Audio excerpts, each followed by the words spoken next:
दिन मंगलवार 26 फरवरी 2019 रात के करीब 3 बजे थे जब एआईएफ के 12 Mirage 2000 fighter jet line of control पार कर पाकिस्तान की सीमा में दाखिल हुए और बालाकोट स्थित जैश ए मोहम्मद के आतंकी ठिकानों को ध्वस्त कर दिया।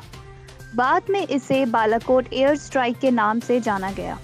सरकारी दावे के मुताबिक मिराज 2000 ने आतंकी ठिकानों पर करीब 1000 किलो के बम गिराए, जिसमें तकरीबन 300 आतंकी मारे गए।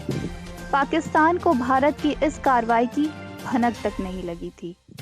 भारत की तरफ से पाकिस्तान पर यह हमला 12 दिन पहले पुलवामा में की गई आतंकी हमले का बदला था। दरअसल 14 फरवरी 2019 को आतंकियों ने देश के सुरक्षा कर्मियों पर कायराना हमला किया था। इस हमले में 40 सीआरपीएफ जवान शहीद हो गए थे और कई अन्य गंभीर रूप से घायल हुए थे। जम्मू कश्मीर राज्य के पुलवामा जिले में जैश ए मोहम्मद के एक आतंकवादी ने विस्फोटकों से लदे वाहन को सीआरपीएफ जवानों की बस से टक्कर मार दी थी। इस टक्कर के बाद एक जोरदार धमाका हुआ और बस से जा रहे सीआरपीएफ के जवानों के शक्त विषक्त शरीर जमीन पर बिखर गए थे। भारत ने बदला लेने के लिए पाकिस्तान के बालाकोट स्थित जैश ए आतंकी कैंप पर महज 12 दिनों के अंदर हमला किया। आइए एक नजर डालते हैं पुलवामा हमले के बाद की पूरी कहानी पर। 14 फरवरी यानी जिस दिन आतंकी हमला हुआ, उसके एक दिन बाद 15 तारीख को सुरक्षा मामलों पर कैबिनेट कमेटी CSS की बैठक हुई।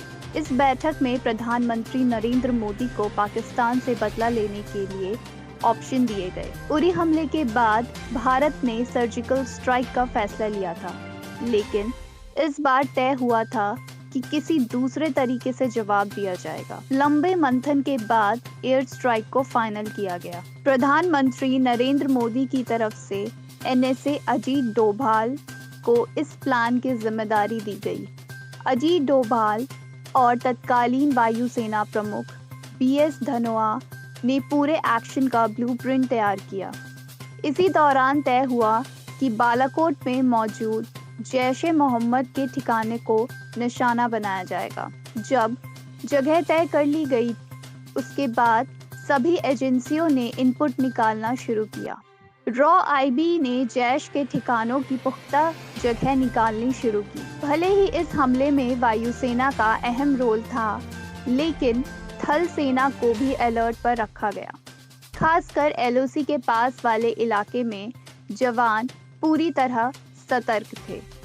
एयर स्ट्राइक से 2 दिन पहले ही प्लान तय हुआ कि मिराज 2000 के साथ AWACS को भी तैनात किया जाएगा।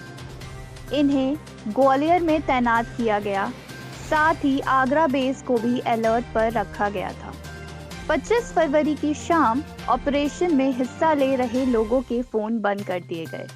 PM मोदी, NSA अजीत डोभाल और BS धनोआ लगातार हर अपडेट की जानकारी ले रहे थे। 26 फरवरी की देर रात मिराज 2000 ने ग्वालियर से उड़ान भरी तो आगरा, बरेली के एयरबेस को भी अलर्ट पर रखा गया। इस दौरान पाकिस्तानी एयर डिफेंस मिनिस्टर पर निगाह रखने को कहा गया। 12 मिराज लड़ाकू विमान रात लगभग 3 बजे पाकिस्तानी सीमा में दाखिल हुए और बालाकोट में बम बरसाने शुरू कर दिए। इस दौरान पाकिस्तान के F-16 विमान एक्टिव हो गए, लेकिन तब तक भारत की वायुसेना अपना काम कर चुकी थी। भारतीय वायुसेना ने एक्शन में बालाकोट में मौजूद जैश ए मोहम्मद के ठिकाने तबाह कर दिए थे। भारत सरकार ने कहा कि इस हमले में जैश के सैकड़ों आतंकी मारे गए थे। पाकिस्तान ने घटना के बाद अपने पूरे एयर स्पेस को नो फ्लाइंग जोन घोषित कर दिया था और कई महीनों तक घटना स्थल पर किसी को जाने की अनुमति नहीं थी। इसी के साथ मैं अमृत रश्मि आपसे इजाज़त चाहती हूँ। अगर आपको हमारी ये वीडियो पसंद आई हो तो हमारे इस वीडियो को लाइक और शेयर करें। हमारे साथ नीचे कमेंट सेक्शन में अपनी राय देना ना भूलें और अगर आप हमारे चैनल पर नए आए हैं तो हमारे चैनल इंडिया न्यूज़ नेशनल को सब्सक्राइब करना ना भूलें। धन्यवाद।